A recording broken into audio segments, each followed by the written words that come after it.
अनोखा स्वयंवर। गंगा नदी के किनारे एक मुनि रहते थे। एक दिन मुनिवर नदी के किनारे जल लेकर आचमन कर रहे थे कि पानी से भरी हथेली में ऊपर से एक चूहिया आ गिरी। उस चूहिया को आकाश में बाज लेकर जा रहा था। उसके पंजे से छूटकर वह मुनि की हथेली में आ गिरी। मुनि ने उसे पीपल के पत्ते पर रखा और फिर से गंगा जल में स्नान किया। चूहिया में अभी प्राण शेष थे। उसे मुनि ने अपने प्रताप से कन्या का रूप दे दिया और अपने आश्रम में ले आए। मुनि अपनी पत्नी को कन्या अर्पित करते हुए कहा कि इसे अपनी ही लड़की की तरह पालना। उनके अपनी कोई संतान नहीं थी, इसलिए मुनि पत्नी ने उसका लालन पालन बड़े प्रेम से किया। जब वह विवाह योग्य अवस्था की हो गई तो पत्नी ने मुनि से कहा, नाथ, अपनी कन्या अब विवाह योग्य हो गई है, इसके विवाह का प्रबंध कीजिए।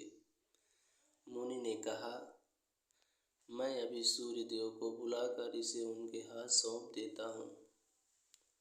यदि इसे स्वीकार होगा तो उनके साथ विवाह कर लेगी, अन्यथा नहीं। मुनि ने सूर्य देव को बुलाया।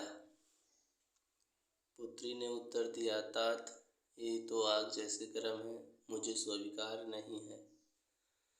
इनसे अच्छा कोई वर बुलाइए। मुनि ने सूर्य देव से पूछा कि वह अपने से अच्छा कोई वर बतलाएं। सूर्य देव ने कहा, मुझसे अच्छे मेघ हैं जो मुझे ढककर छिपा लेते हैं। मुनि ने मेघदेव को बुलाया और पूछा, क्या यह तुम्हें स्वीकार है? कन्या ने कहा, यह तो बहुत काले हैं, इनसे भी अच्छे किसी वर को बुलाइए। मुनि ने मेघदेव से भी पूछा कि आपसे अच्छा कौन है?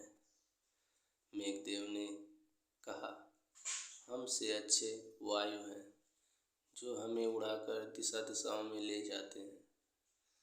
मुनि ने वायुदेव को बुलाया और कन्या से स्वीकृति पूछी। कन्या ने कहा, यह तो बड़े चंचल हैं, इनसे भी किसी अच्छे वर को बुलाइए। मुनि ने वायुदेव से भी पूछा कि उनसे अच्छा कौन है?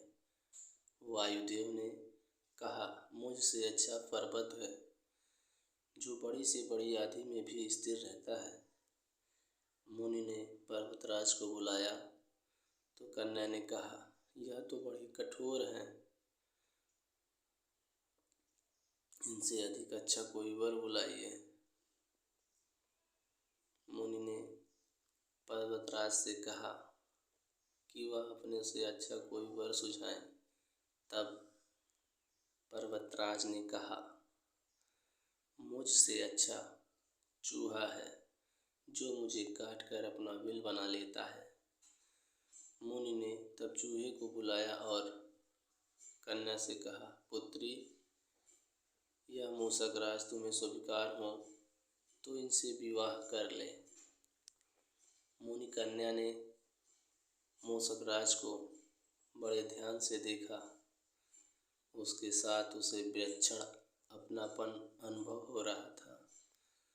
प्रथम दृष्टि में ही वह उस पर मुग्ध हो गई और बोली, मुझे मूषिका बनाकर मूषक राज के हाथ सौंप दीजिए। कहानी सुनकर आपको कैसा अनुभव हुआ? कमेंट सेक्शन में ज़रूर बताएं।